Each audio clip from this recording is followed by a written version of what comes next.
The wide valleys of southwestern France in the 12th century were alive with light and sound. Vineyards rolled endlessly toward the horizon, their green leaves glinting beneath the sun, while rivers wound their way across the land like silver ribbons. In the bustling markets of Bordeaux, merchants displayed wine casks, salt, and spices from distant shores. Troubadours strummed lutes and sang verses of love and honor, their voices weaving into the hum of bargaining and laughter. It was a land of abundance, and contemporaries often called it one of the brightest jewels of Europe. This was Aquitaine, the duchy that would one day define the course of Eleanor's extraordinary life. In an age when many regions of Europe were still scarred by famine and war, Aquitaine thrived. Its soil was fertile, producing grain, olives, and above all, wine, which became its signature gift to the wider world. Ships filled with barrels sailed northward across the Channel to England and beyond, while caravans moved through its valleys toward the markets of Flanders and the fairs of Champagne. Wealth here was not merely in coin, but in the rhythm of trade, in the flow of goods that connected Aquitaine to a larger, ever-expanding world.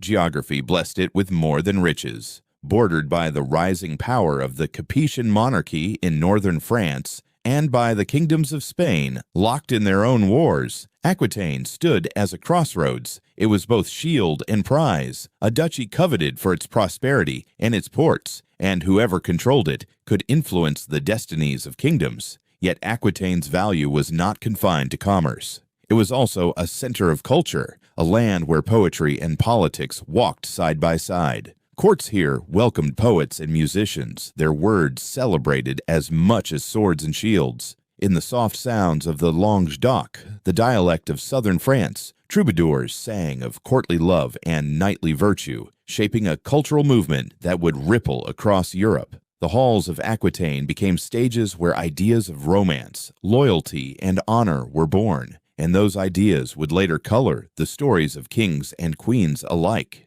At the heart of this duchy stood the House of Poitiers, a dynasty both powerful and flamboyant. Eleanor's grandfather, William IX, was not only a duke, but also one of the first troubadours known to history. He ruled with a mixture of vigor and scandal, writing verses that shocked and delighted. Verses that showed a ruler could also be an artist. From him came the belief that Aquitaine was not just a territory, but a living stage where rulers shaped culture as much as policy. Eleanor's father, William X, inherited a duchy rich in tradition and challenge. His role was not only to hold together this vast domain, but to defend it against the ambitions of neighboring powers. To him fell the task of keeping Aquitaine prosperous and free, and from him, Eleanor inherited the responsibility of one day leading it herself. The court into which Eleanor was born was unlike the austere halls of Paris or the rigid fortresses of the north. It was vibrant, filled with music, laughter, and the hum of ideas. Knights recited poetry beside the fire. Ladies debated questions of loyalty and love, and rulers entertained ambassadors with both wit and spectacle. For a young girl growing up in such a world, the message was clear. To rule Aquitaine was not only to command armies and taxes, but to embody its spirit of culture, freedom, and daring. Eleanor absorbed it all. The cadence of the troubadours, the lessons of her tutors, the examples of her ancestors. Her mind was sharpened by Latin texts, her heart by the ideals of chivalry, her character by the independence expected of Aquitaine's rulers. Aquitaine was more than a backdrop to Eleanor's life. It was the soil that nurtured her. Its wealth gave her confidence. Its culture gave her imagination, and its independence gave her courage. When chroniclers later described her as bold, ambitious, and unlike any queen before her, they were in truth describing the spirit of Aquitaine itself, embodied in her voice, her decisions, and her defiance. It was no accident that she would one day stand beside two of the most powerful kings of her age, for the duchy that shaped her had long been a prize sought by monarchs. Aquitaine's prosperity, its strategic position, and its luminous culture made Eleanor the most desirable bride in Europe. The image of Aquitaine in the 12th century was one of golden abundance, but also of political weight. To hold it was to hold influence across the continent, and its young heiress would inherit not only vineyards and castles, but also the destiny of shaping alliances and wars. For Eleanor, childhood among the vineyards and troubadours was only the beginning. Soon the politics of Paris, the ambitions of kings, and the clash of empires would pull her far from the familiar valleys of her homeland. Yet wherever she went, the essence of Aquitaine traveled with her, as inseparable from her character as the songs of its poets were from its air. To follow Eleanor's story is to follow the echo of Aquitaine itself, a land both romantic and formidable, whose voice can still be heard in the chronicles of history. And as her journey unfolds, the vineyards and troubadour songs of her youth will remain like a chorus in the background, reminding us that behind every queen is a land, a legacy, and a people whose spirit cannot be forgotten. Eleanor was born in the year 1122, the first daughter of William X, Duke of Aquitaine, and Eleanor de Châtellerault. From the moment of her birth, she was surrounded not only by the wealth of a noble house, but also by the spirit of a land unlike any other in Europe. The castles of Aquitaine were filled with music, poetry, and conversation, and even as a child, Eleanor absorbed this atmosphere like sunlight falling upon fertile soil. She would later be remembered as one of the most educated and cultivated women of her age. But the seeds of that legacy were planted in these earliest years. The court of Aquitaine was a place where culture was not a luxury,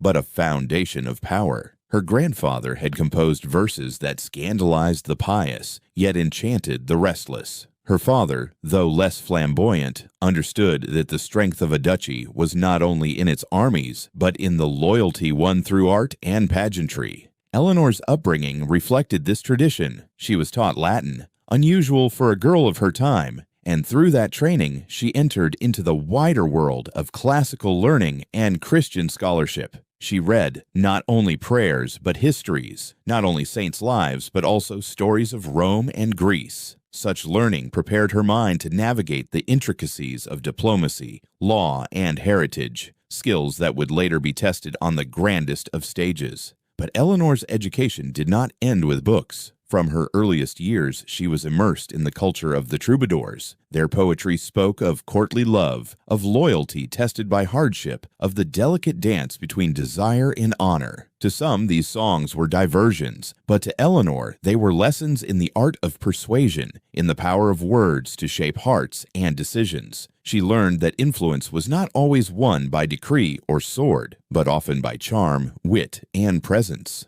In the courts of Aquitaine, these qualities were valued as highly as military skill. Eleanor's personality emerged quickly, and it was not one to be overlooked. Chroniclers would later describe her as intelligent, determined, and strong-willed, a woman who spoke her mind even when silence was expected. In an age when noble women were often cloistered into quiet obedience, Eleanor was raised in a court that allowed her to see a different model of power. Her grandmother, Philippa of Toulouse, had been a woman of influence. Her mother, though less prominent, still stood as a reminder that noble women could hold their own in a male-dominated world. These examples, combined with her own spirit, shaped Eleanor into someone unwilling to remain in the background. Her father encouraged this independence, perhaps sensing that his daughter's destiny would require more than conventional skills. He allowed her to ride, to accompany him on progresses through his lands, and to witness firsthand the duties of a ruler. From him,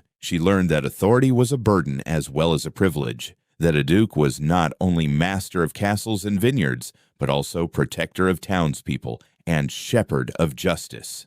For a young Eleanor, these lessons were more than abstractions. They were the daily rhythms of life, woven into her sense of self. It is said that even as a child she displayed a charisma that drew others to her. Whether in the great halls of Poitiers or the gardens of Bordeaux, she had a presence that commanded attention. Perhaps it was her quickness of speech, or the brightness of her eyes, or the confidence that came from knowing she was the heir to one of the greatest duchies in Europe. Whatever the cause, those who met her remembered her. She was not yet a queen, not yet a duchess in her own right, but already she carried herself as though she were destined for more than the ordinary. In this setting, Eleanor's difference from other women of her age became clear. While many noble daughters were taught the arts of silence and patience, Eleanor learned the arts of conversation and command. While others might have been content to embroider tapestries, she preferred to engage with poets and courtiers, testing her wit against theirs. She was not reckless. She knew the boundaries of propriety. Yet within those boundaries, she pushed further than most, exploring the possibilities of female influence in a world where authority was almost entirely male. This early formation gave Eleanor a resilience that would sustain her in the decades to come. When she was later thrust into the heart of French politics, when she endured the trials of crusade, and when she navigated the storms of English kingship, she drew upon the lessons of her youth in Aquitaine. The Latin texts had taught her to think broadly, the troubadour verses had taught her to speak persuasively, and the example of her ancestors had taught her to believe that she too could wield power. Her childhood then was not merely a prelude, but a foundation. Eleanor did not emerge fully formed when she married into royalty. She was shaped long before by the land and the culture that raised her. The brilliance, the boldness, the independence that astonished her contemporaries were rooted in those formative years among the vineyards and courts of Aquitaine. And when her father died while she was still young, leaving her the heiress to an immense domain, she was ready, perhaps more ready than anyone could have imagined. The girl who had once listened to troubadours under the vaulted ceilings of Poitiers was now to become the Duchess of Aquitaine in her own right. At 15, Eleanor inherited not only lands and castles, but also the weight of expectation. The same qualities that made her remarkable as a child would soon make her one of the most sought-after women in Europe. Her story was about to move from the warm halls of her youth to the colder, harsher stage of royal politics, but the spirit of her upbringing would remain with her always. The year was 1137. And the rhythm of Eleanor's life changed with startling swiftness. Her father, William X, Duke of Aquitaine, had set out on pilgrimage to the shrine of Santiago de Compostela in Spain. For him, it was an act of devotion, a journey to cleanse the soul and affirm his place within the faith that bound Christendom together. But fate intervened. On that road, far from the vineyards and castles of home, William fell ill and died. His passing left not only a duchy without its master, but also a 15-year-old daughter poised to inherit one of the greatest realms in Europe. In a time when inheritance was expected to pass through sons, the absence of a male heir in Aquitaine was no small matter. Yet William had anticipated this. Before his death, he declared Eleanor his rightful successor and entrusted her guardianship to none other than the King of France, Louis VI.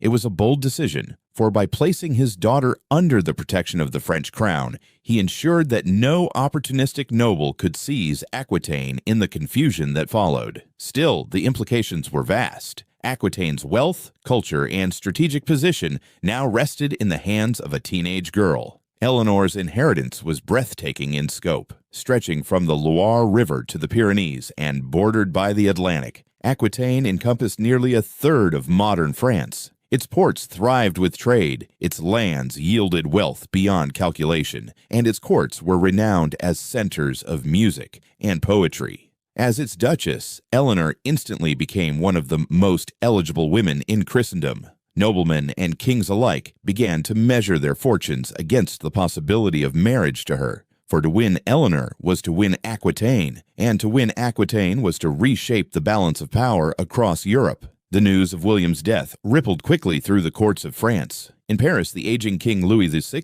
recognized both the peril and the opportunity. His son, the young Louis VII, had just taken up the mantle of heir to the throne. A marriage between Eleanor and Louis would unite the sprawling Duchy of Aquitaine with the crown of France, creating a realm whose power could rival that of the Holy Roman Empire. Without hesitation, the king arranged the match, and within weeks, Eleanor was whisked from her father's funeral rites into the preparations for a royal wedding. The transformation was dizzying. One day, she was the grieving daughter of a duke. The next, she was being escorted north to marry into the Capetian dynasty. Chroniclers record the magnificence of her procession, with knights, ladies, and banners announcing to the world that Aquitaine had not fallen into chaos, but was instead ascending into the orbit of the French crown.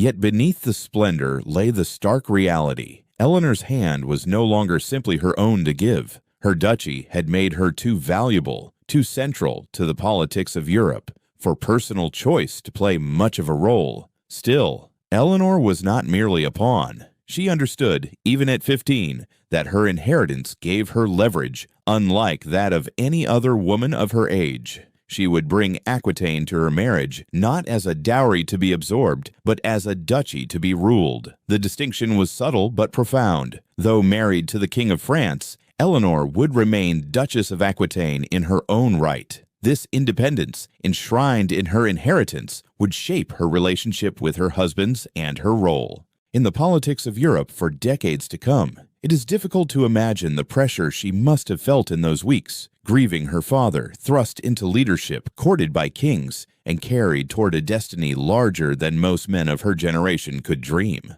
But the girl raised in the courts of Poitiers was prepared in ways unseen. She had been schooled in languages, sharpened by poetry, and emboldened by a legacy of independence. If Aquitaine was to become the prize of Europe, then Eleanor would not be its silent guardian. She would claim her place as its voice and presence, shaping its future as actively as her forebears had done. Thus, at 15, Eleanor of Aquitaine became one of the most powerful women in medieval Europe. The death of her father had transformed her overnight into a duchess, an heiress, and a political force. The path ahead would lead her first to Paris, then to the Holy Land, and eventually across the Channel to England. But in this moment, in 1137, the stage was set. The inheritance that made her vulnerable also made her formidable. Eleanor was no longer simply a child of Aquitaine. She was its sovereign, and her story was about to begin in earnest. The marriage came swiftly, almost before Eleanor had time to grasp the weight of her inheritance.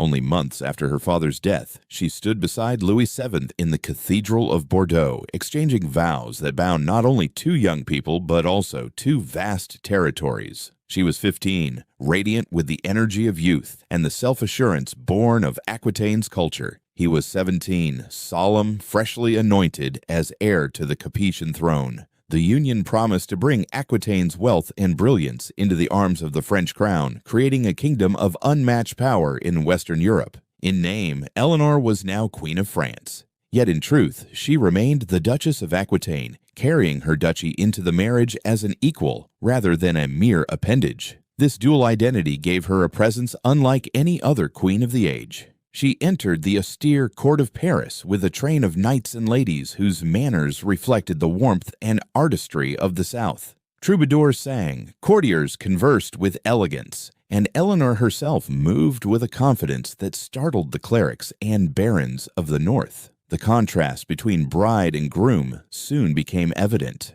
Eleanor, raised in a world of music and poetry, delighted in lively conversation, in tournaments, and in the company of those who embodied chivalric ideals. Louis, by contrast, had been destined for the church until the death of his elder brother forced him to inherit the throne. Pious and austere, he prayed with the devotion of a monk and governed with the severity of one who saw sin at every turn. Where Eleanor sought laughter and brilliance, Louis sought silence and devotion. This opposition would shape their marriage from its earliest days. Eleanor, accustomed to influencing policy, in Aquitaine spoke her mind freely, urging bold strategies in defense of her lands and offering counsel in matters of state. Louis, guided by clerical advisers, often recoiled at her independence. To him, a queen was meant to obey and inspire piety, not to debate politics with her husband. Yet Eleanor did debate, did insist, and her voice echoed in the corridors of Paris more often than many were comfortable hearing.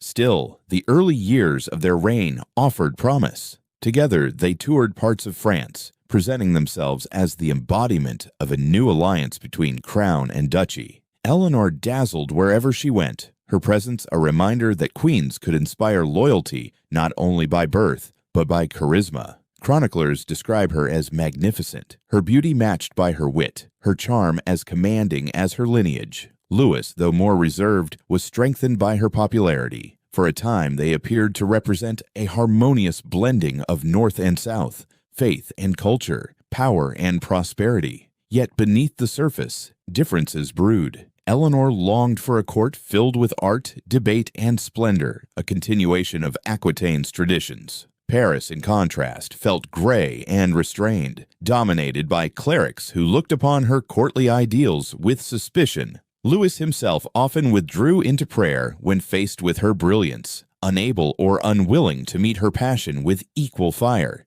Theirs was not a partnership of equals but a collision of worlds. The vibrancy of Aquitaine against the austerity of the Capetian crown. For Eleanor, the marriage was a test of endurance as much as an elevation of status. She had gained the title of queen, but at the cost of navigating a court that sought to mold her into something she was not. Her strength lay in her refusal to fade into silence. She continued to assert herself, to champion the culture of her homeland, and to remind those around her that she was no ordinary consort, but a ruler in her own right. In the decades that followed, this clash between passion and piety would deepen, leading to rifts that shaped not only their marriage, but the course of French politics. Yet even in these earliest years, Eleanor had shown that she would not be contained, that her voice would ring out despite expectation. Her journey as Queen of France had begun, and with it, the next chapter in the unfolding drama of Europe. And as you follow her story, consider how one young woman, scarcely beyond childhood, stepped into the heart of power and dared to bring her world with her. It is a reminder that history is not only written by kings, but by queens who refuse to be silent. If her journey captivates you, imagine where it will lead next, across crusades, conflicts, and kingdoms, an odyssey worth staying with to the very end. The honeymoon between Eleanor and Louis quickly faded into the complexities of rule. Once the initial splendor of their union was celebrated, the realities of governance came into sharp focus. Eleanor, who had been raised in a court where the voice of its ruler was bold and unrestrained, could not imagine playing the passive role expected of a queen consort in Paris. From the start, she voiced her opinions on matters of state, and they were often daring. Where Louis inclined toward caution, guided by clerics who counseled restraint, Eleanor urged decisive action, arguing that strength must be displayed if France was to hold its dominions and protect Aquitaine.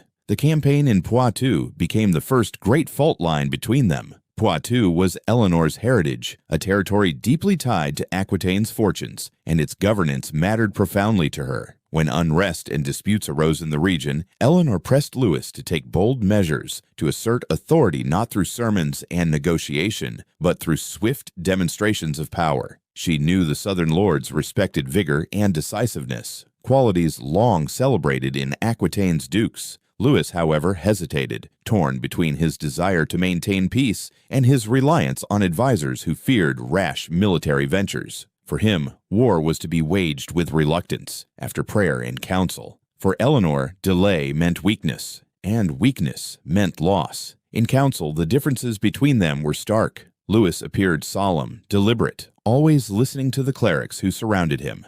Eleanor spoke with energy, challenging their conservatism, pointing out that Aquitaine's prosperity demanded active defense, and that delay invited rebellion.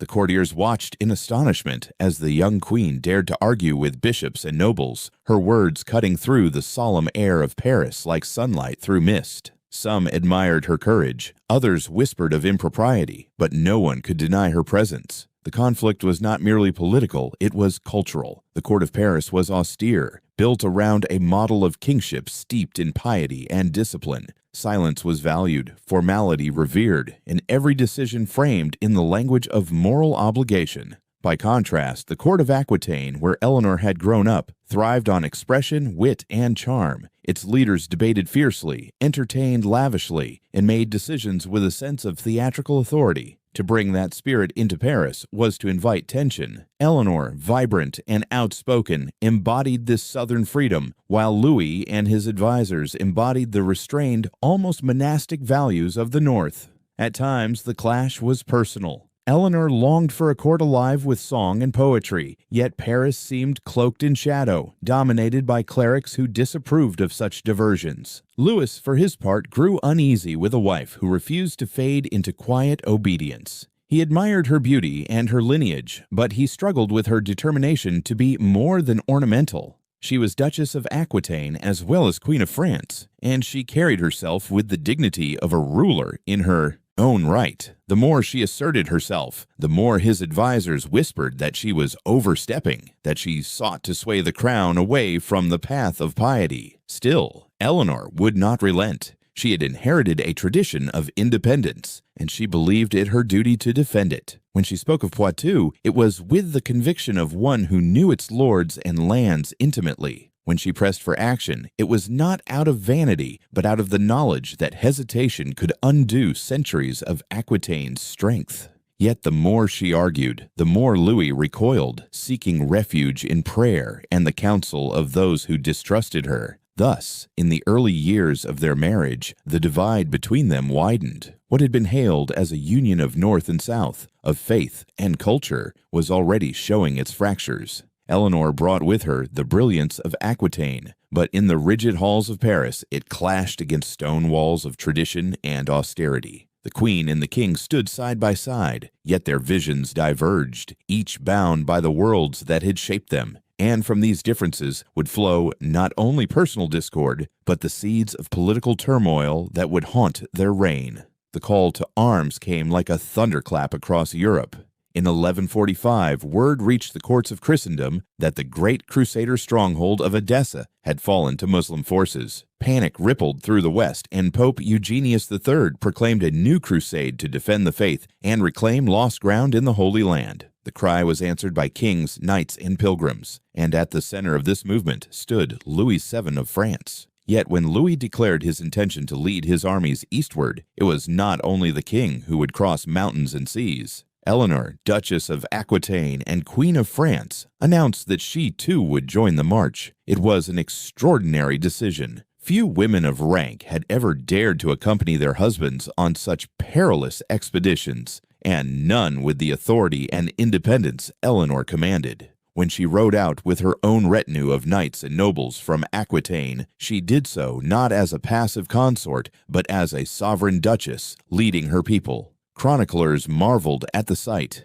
Eleanor in armor, mounted on horseback, surrounded by the chivalry of her homeland. To some, it was inspiration, a queen embodying the valor of her dukes. To others, it was unsettling, for she appeared less like a pious pilgrim and more like a commander in her own right. As the crusading host moved east, the contrast between king and queen grew ever more visible. Louis, devout and hesitant, often paused for prayer and counsel, delaying decisions in the hope of divine guidance. Eleanor, spirited and decisive, urged swifter action, pressing the army forward through treacherous mountain passes and hostile territories. Tales of her courage and presence spread among the ranks, and men whispered of the Duchess, who matched knights stride for stride. In the courts of Europe, her image shone brightly, a queen who was not content to sit behind walls, but who rode alongside warriors on the road to Jerusalem.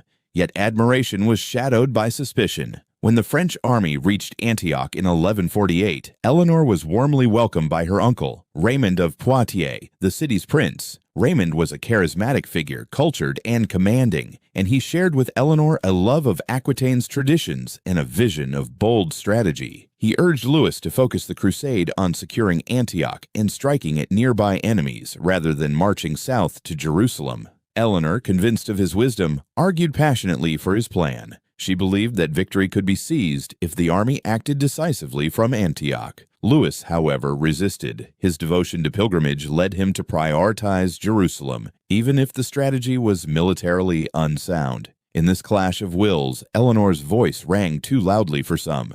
Whispers began to circulate that her closeness to Raymond was more than familial, that her enthusiasm for his counsel masked a dangerous intimacy. Chroniclers hostile to Eleanor would later suggest that she overstepped not only in politics, but in propriety. Whether these rumors held truth or were the product of envy and misogyny, they stained her reputation. What is certain is that the disagreement between husband and wife reached a breaking point in Antioch. When Eleanor demanded to remain and support Raymond's campaign, Louis ordered her to leave with him for Jerusalem. She refused, citing her rights as Duchess of Aquitaine. But Louis enforced his will. Surrounded by his guards, he compelled her to depart. and from that moment, the bond between them was deeply fractured. The crusade that followed only deepened the rift. The march to Jerusalem was plagued by failure. Supply lines faltered, alliances broke, and battles ended in humiliating defeat.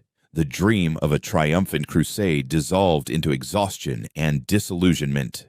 Louis bore the weight of disappointment heavily, retreating into prayer, while Eleanor found herself more isolated than ever. She had left her homeland with hope of glory, only to find herself silenced and mistrusted in a court that saw her independence as dangerous. By the time the crusade ended in 1149, the marriage of Eleanor and Louis was no longer a union of equals, if it ever had been. The journey east had revealed their deepest incompatibilities. His piety against her pragmatism, his timidity against her boldness, his suspicion against her confidence. The rumors that had swirled in Antioch lingered long after their return, adding bitterness to disappointment. What had begun as a grand alliance between Aquitaine and France now seemed a fragile bond, cracked by the pressures of war and scandal. The image of Eleanor riding with knights celebrated across Europe remained vivid in memory. But behind that image lay a truth more complex, that a queen who dared to step into the world of men's politics and warfare would be admired, feared, and condemned all at once. The Second Crusade had failed, but its consequences were not only measured in lost battles and ruined plans. It had also marked the slow unraveling of a royal marriage, a fracture that would soon become irreparable. In those years, Eleanor learned with painful clarity how narrow the space was for a woman who refused to be silent, even when crowned and anointed. Yet she did not retreat. The journey east had tested her, and though her reputation bore scars, her will remained unbroken. The duchess, who had set out from Aquitaine with songs and banners, would return to France with disillusionment, but also with a resolve that would one day carry her far beyond the shadow of Paris and into the heart of power once more. The years after the failure of the Second Crusade settled into a long, uneasy silence between Eleanor and Louis. They returned to France not as a triumphant royal pair, but as a king and queen whose marriage had been tested and found wanting. The journey east had not healed their differences.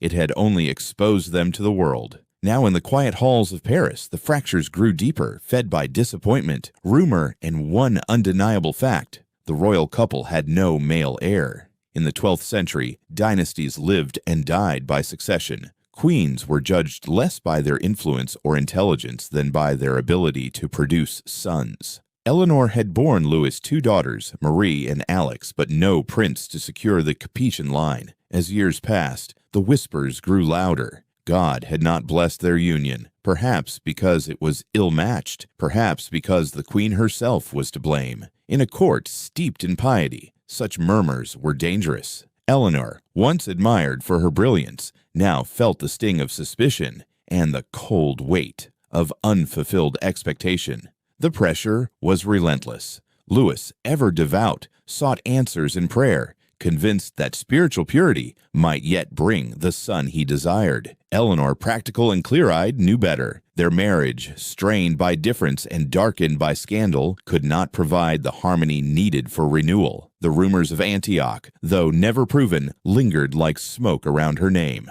Worse still, their incompatibility was plain for all to see, her boldness clashing with his caution, her love of freedom grinding against his devotion to restraint. By 1152, Eleanor had reached a decision few women of her time could have dared to voice.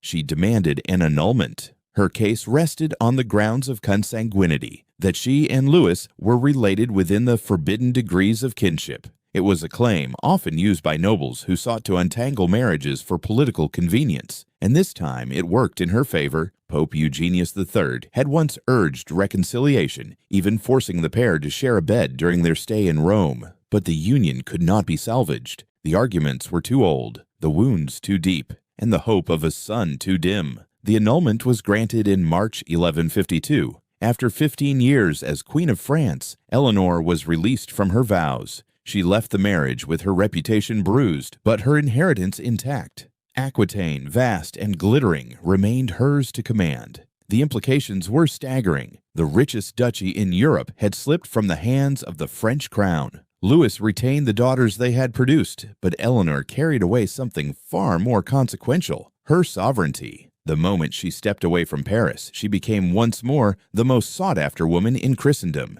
She was 30 years old, seasoned by politics, hardened by failure, and still dazzling in beauty and presence. Kings and princes saw in her not merely a wife, but a gateway to power, for whoever won Eleanor's hand would inherit Aquitaine's wealth and prestige. She understood this perfectly. Far from weakened by divorce, she was now at the center of a political storm, free to choose her own course. Her departure marked more than the end of a marriage. It marked the unraveling of what had once been imagined as a union of North and South. France had hoped to bind Aquitaine within the Capetian crown forever.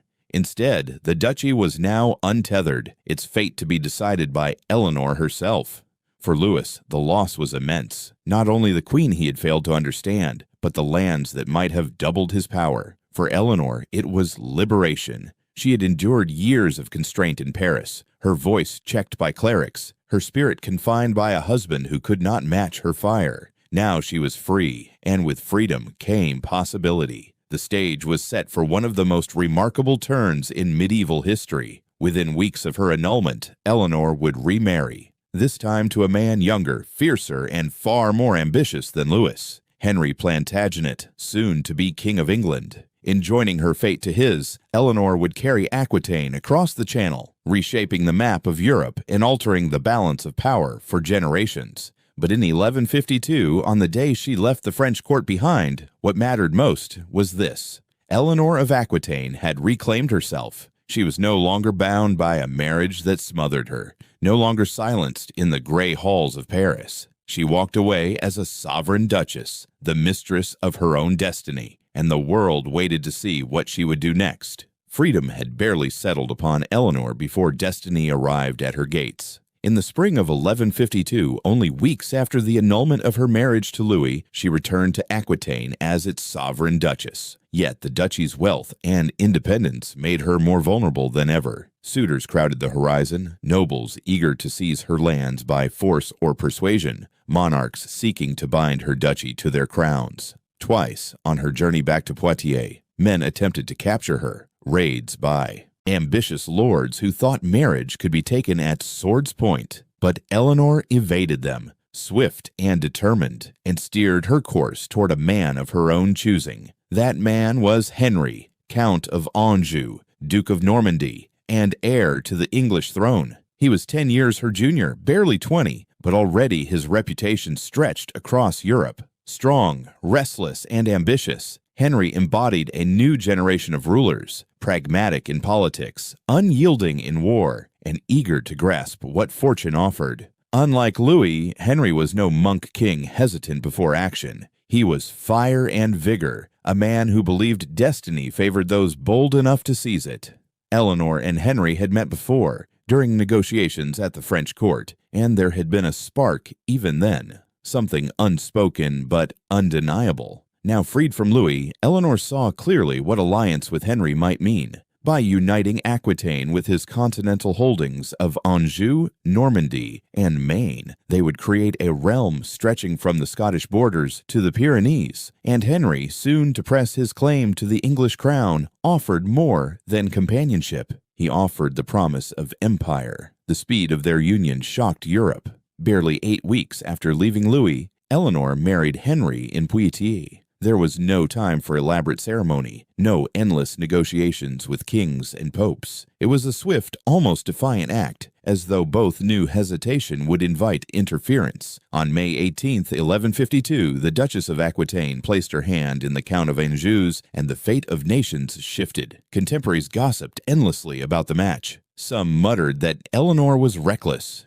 moving from one husband to another with unseemly haste. Others whispered of her ambition, that she sought in Henry not love, but a partner powerful enough to protect her duchy. Yet those who knew them both saw something more, a meeting of equals. Eleanor, experienced, cultured, and commanding, brought prestige and the jewel of Aquitaine. Henry, vigorous and driven, brought military strength and the promise of a crown. Together, they were a force neither France nor England could ignore. Louis VII was stunned. In the annulment, he had consoled himself with the thought that Eleanor, though lost to him, would never rise higher. Instead, within 2 months, she had married the very man who threatened his realm most. The union of Henry and Eleanor encircled France with hostile lands, squeezing the Capetian crown between Normandy, Anjou, and the vast riches of Aquitaine. What had been Louis's humiliation in Antioch was now compounded by a political disaster at home.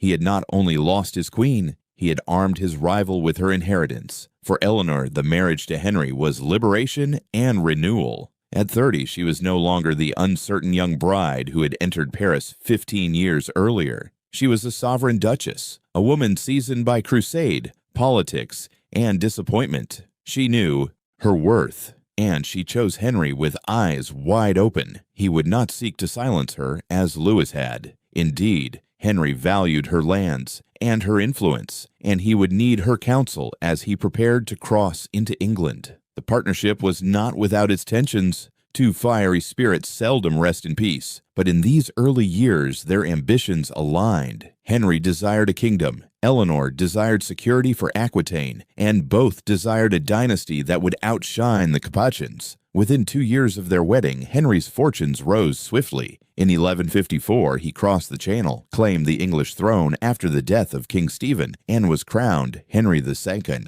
By his side stood Eleanor, now not only Duchess of Aquitaine but Queen of England. The speed with which her fortunes had turned was astonishing. In March 1152, she had been a discarded queen, her reputation in doubt, her future uncertain. By December 1154, she was queen once more, but in a position far stronger than before. She now ruled beside a man whose energy matched her own, and whose ambition stretched across seas and centuries. Thus began the most consequential marriage of the 12th century. Eleanor and Henry together would forge what became known as the Angevin Empire, a dominion greater in scope than any ruled by the kings of France. Their union would produce children who would shape the destiny of England, France, and beyond. Yet it also set the stage for passions and conflicts that would tear their family apart. For now, though, in the spring of 1152, what mattered was the audacity of the act. Eleanor of Aquitaine, in defiance of kings and councils, had taken her fate into her own hands and bound it to Henry's. And from that moment forward, the story of Europe would never be the same. Eleanor's second marriage unfolded with a vitality that seemed to match her own restless spirit. When she crossed the Channel with Henry, she did so not only as Duchess of Aquitaine but as Queen of England, and soon the union began to produce what would become its most enduring legacy: children who would shape the destiny of kingdoms. In an age when dynasties lived or died by the presence of heirs, Eleanor's household became a nursery of kings and queens, each child born into a web of expectation, rivalry, and ambition. The first to arrive was William, a boy whose brief life ended before it had truly begun. Yet his passing did not halt the rhythm of succession. In 1155, Henry the young king was born, a child who carried the promise of continuity for the newly established Plantagenet dynasty. The court rejoiced, and Eleanor, now in her early 30s, knew she had secured her husband's line. But she did not stop there. In the years that followed, Eleanor bore a remarkable succession of children: Matilda, who would become Duchess of Saxony; Richard, later known to history as Richard the Lionheart; Geoffrey, destined for Brittany; Eleanor, who would marry into the royal house of Castile; Joanna, who would become Queen of Sicily; and finally John, the youngest, whose reign would one day test the very fabric of the Angevin Empire. To list their names is to read a roll call of medieval Europe. Each child represented not only a life, but a piece of strategy, a link in the great chain of alliances that stretched across Christendom. Through them, Eleanor extended her influence far beyond Aquitaine or England. She became the mother of kings, of queens, of dynasties that would ripple through history long after her own life ended. The Plantagenet brood was vast, and with it came both strength and storm. Eleanor understood the significance of this role. Unlike many medieval queens whose lives were defined simply by childbirth, she saw her children as instruments of policy as much as family. She was not a passive mother. She was active in shaping their futures, arranging marriages, negotiating dowries, and teaching them the lessons of rule. In her, they found not only nurture but guidance, for Eleanor had lived more life than most women of her generation could imagine. She had been Queen of France, Duchess of Aquitaine, Crusader in the East, and now Queen of England. Few could offer such perspective, and Eleanor passed it to her children as inheritance no less valuable than land or crown. The court of Henry and Eleanor was never quiet. The laughter of children mingled with the arguments of advisers, the music of troubadours with the clatter of armor. Chroniclers describe a household bustling with activity, alive with the sense that it was preparing the next generation of rulers. Eleanor, though often weary from the demands of repeated childbirth, remained a commanding presence, presiding over ceremonies, entertaining ambassadors, and ensuring that her children were raised in an atmosphere that reflected both grandeur and responsibility. Among them, Richard stood out early, a child of fiery temperament and courage, embodying the martial spirit of Aquitaine. John, youngest and most fragile, seemed always in need of protection, a contrast to his elder brother's vigor. Henry, the young king, groomed as the heir, became the focus of immense expectation, his father eager to see his line secured, and the daughters, far from being afterthoughts, were woven into the great diplomatic web of Europe, their marriages binding the plantagenets to kingdoms from Saxony to Sicily. Eleanor's motherhood was thus more than personal, it was political. She was not simply raising children, she was shaping the architecture of Europe's future. Each cradle in her household carried the weight of treaties, each lullaby echoed with the promise of alliances, and each child's destiny was a question of power. Eleanor knew this and embraced it. If her first marriage to Louis had left her voiceless and frustrated, her second marriage gave her the chance to wield her role as mother like a weapon, a tool for influence, and a stage for legacy. But the blessing of many children was also a seed of future strife. With so many heirs, rivalries were inevitable. As they grew, the young plantagenets would compete for their father's favor and their mother's support, and Europe itself would shake under the weight of their ambitions. Yet in these years of the 1150s and 1160s, such storm clouds were still distant. For the moment, Henry and Eleanor seemed blessed beyond measure, their halls filled with laughter, their land secure, their dynasty assured, and at the heart of it stood Eleanor, no longer merely a duchess or consort, but the matriarch of an empire in the making. She had given her husband sons to inherit and daughters to bind kingdoms together. She had become not only the Queen of England, but the mother of Europe's future rulers. The same spirit that had once ridden beside knights on the crusade now presided over a family that would dominate the continent. It was a new kind of power, quieter perhaps than the thunder of armies, but no less decisive. In Eleanor's children lay her triumph, her influence, and her challenge. They would secure her legacy, but they would also test her strength. For now, though, she could look upon them with pride. She had done what queens were expected to do, and more. She had filled the world with kings.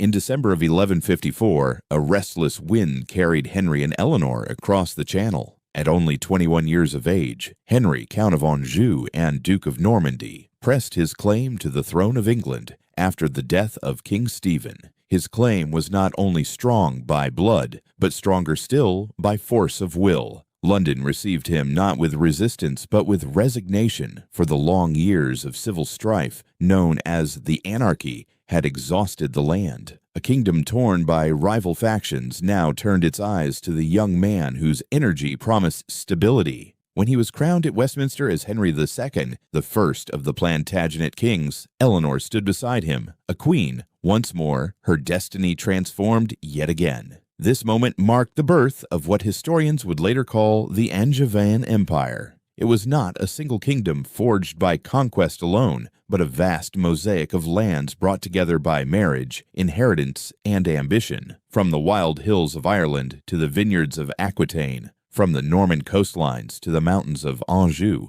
Henry and Eleanor presided over a dominion unmatched in Western Europe. At its height, their realm stretched across more territory than the King of France himself could command, leaving the Capetian monarch hemmed in by the might of their dominion. For Eleanor, the coronation was more than ceremony. It was vindication. Cast aside in Paris as a queen unwanted, she now reigned in London as a queen resplendent, her duchy intact, her influence magnified. She was no longer only Duchess of Aquitaine, no longer only Queen of England, but both at once, a sovereign who held dual authority across the Channel. Chroniclers spoke of her as a double queen, straddling two worlds, carrying the warmth and brilliance of the South into the colder, sterner courts of the North. In her person, two cultures intertwined, the lyrical refinement of Aquitaine and the stern discipline of Norman England. Henry's rule was marked by relentless energy. He moved across his dominions like a storm, never still, administering justice, tightening royal authority, reshaping the law, and reining in rebellious barons. His presence was felt everywhere, in the dusty courts of Normandy, in the ports of Gascony, in the bustling heart of London. He was a man of action, impatient with ceremony, focused on the machinery of power. Eleanor, by contrast, brought grace, magnificence, and the aura of Aquitaine's cultured court. Where Henry was iron, Eleanor was gold. Together, they created an image of monarchy that was both formidable and refined. Their court became one of the most dazzling in Christendom. Troubadours found welcome at Eleanor's side, carrying with them the songs and ideals of Aquitaine. At the same time, scholars and clerics thrived under Henry's reforms, building the foundations of English common law and administrative order. It was a union not merely of territories, but of traditions, each reinforcing the other. To foreign ambassadors, the spectacle was astonishing. Here was a monarchy that seemed to unite two halves of Europe, north and south, rigor and romance, discipline and brilliance. Yet the duality was also a burden. Eleanor lived between two worlds, always balancing her loyalty to Aquitaine with her role as queen in England. She traveled with Henry, overseeing lands and courts, ensuring that Aquitaine's voice was never drowned out by the demands of the English crown. In Poitiers, she remained the Duchess, surrounded by her troubadours and nobles. In London and Winchester, she appeared every inch the English queen, presiding over ceremonies with regal poise. Few women in history had borne such dual responsibility, and fewer still with such mastery. Her image as queen twice over resonated deeply across Christendom. To the French, she remained the Lady of the South, whose duchy now belonged to a rival. To the English, she became the matriarch of a dynasty that promised stability after decades of chaos. And to Europe as a whole, she was the bridge between cultures, a figure whose presence embodied the reach and resilience of the Angevin realm. Henry, tireless in his work, often overlooked the symbolic power Eleanor carried. He was consumed by legal codes, castles, and campaigns, but Eleanor understood that image mattered as much as edict. In her, people saw continuity, magnificence, and legitimacy. She was the Duchess who had not been conquered but had chosen, the Queen who had not been silenced but had risen again. In a time when women were often confined to shadows, Eleanor stood in the light, sharing the stage of empire. By the late 1150s, the Angevin dominion seemed invincible. Henry ruled with iron determination, Eleanor with golden grace. Together, they held sway over a realm larger and richer than any monarch in the West. But beneath the surface of triumph lay the seeds of future discord. The very vastness of their empire, the energy of their children, and the fire of their own spirits would one day turn unity into division. For now, though, in the years following Henry's coronation, they were the embodiment of power and majesty, a king and queen whose union shaped the destiny of nations. And so, Eleanor of Aquitaine stood once more at the heart of history, not only as a consort, but as a ruler in her own right, a woman who straddled England and France, Aquitaine and Normandy, culture and power. Her life had already spanned courts, crusades, and crowns, and yet the story was far from over. The Angevin Empire had risen, and with it, both the triumphs and tragedies of one of the most remarkable dynasties the Middle Ages would ever know. Even as Queen of England, Eleanor never relinquished her first inheritance. Aquitaine remained hers by right, and in that land she reigned not as a consort, but as a sovereign duchess. While Henry ranged tirelessly across his sprawling dominions, reforming courts in England, building castles in Normandy, and quelling unrest in Ireland, Eleanor governed her southern duchy with a steady hand. From her seat at Poitiers, she maintained the traditions of her forefathers, reminding all who entered her halls that Aquitaine was no mere appendage to the Angevin Empire. It was a land with its own identity, its own voice, and its own sovereign in the person of its duchess. The administration of Aquitaine required tact as much as force.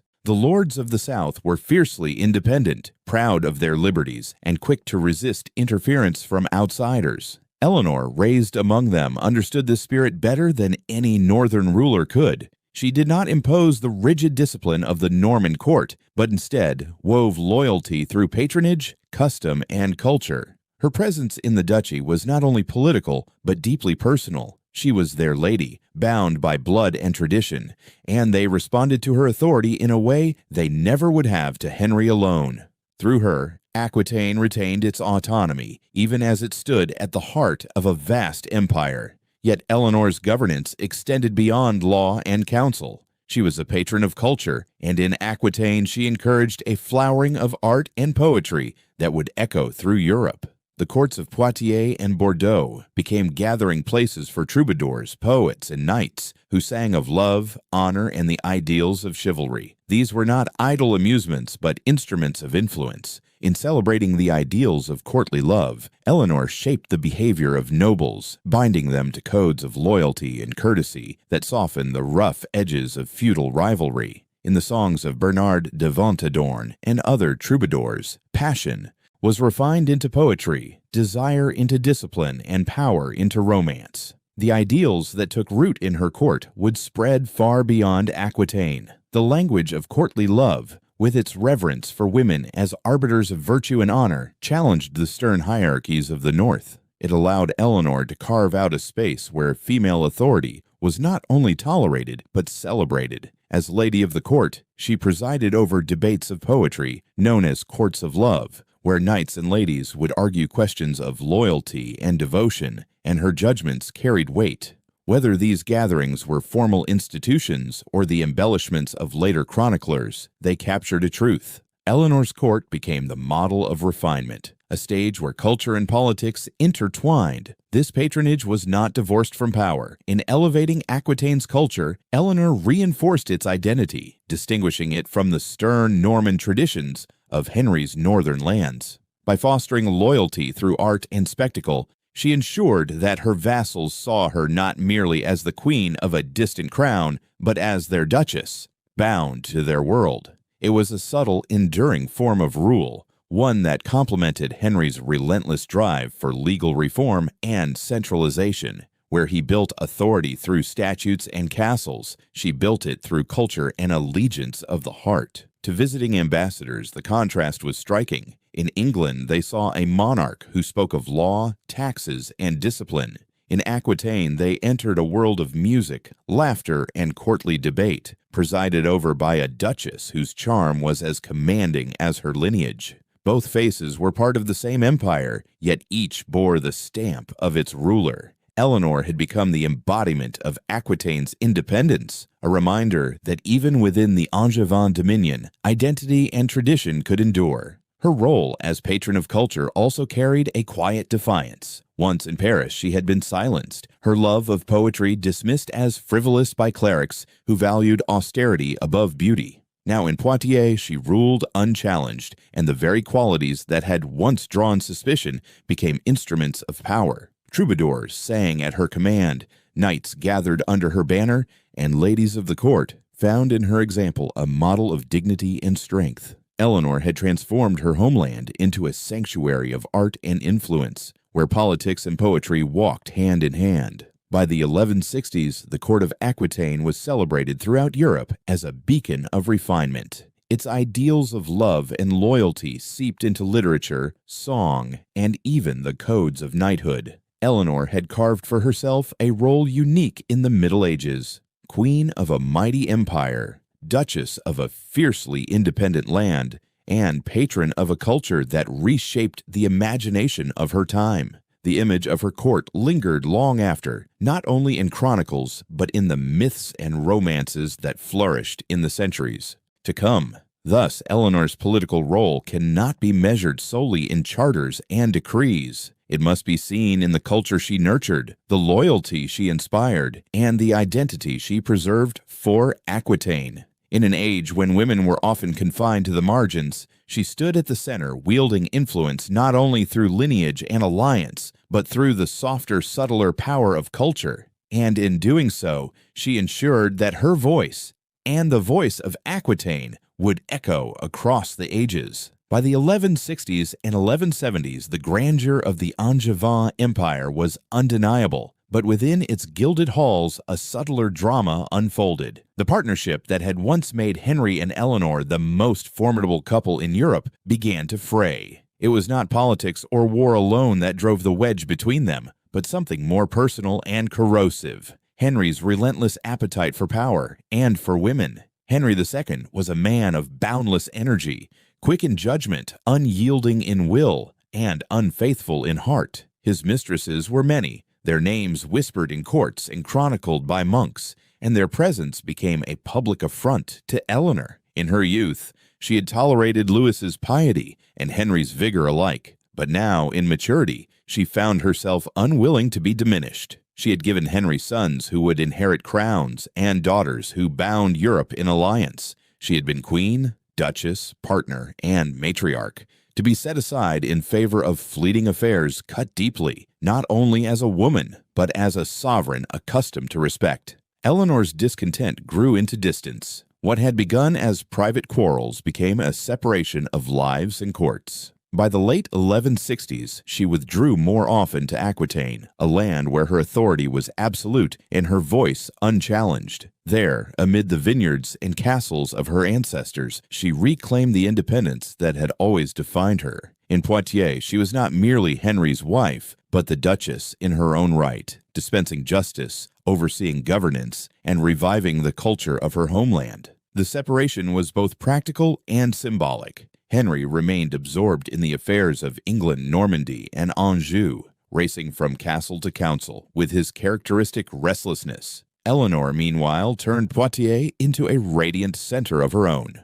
Her court flourished with troubadours, poets, and knights who found in her patronage a freedom absent from Henry's stern governance. If Henry's halls echoed with the clang of law and administration, Eleanor's rang with song and laughter, debates of chivalry, and the refinements of courtly love. Each embodied a different vision of rule, his grounded in control, hers in culture. Yet the rift was more than aesthetic. It was a struggle over dignity and power within their marriage. Henry, ever the pragmatist, may have thought Eleanor's cultural patronage harmless, a pastime for a woman grown older. But he underestimated her by reasserting herself in Aquitaine. Eleanor was not retreating into obscurity. She was building a base of influence distinct from his. Her vassals looked to her, her court celebrated her, and her children, restless in their own ambitions, began to see her as an ally against the father whose authority weighed heavily upon them.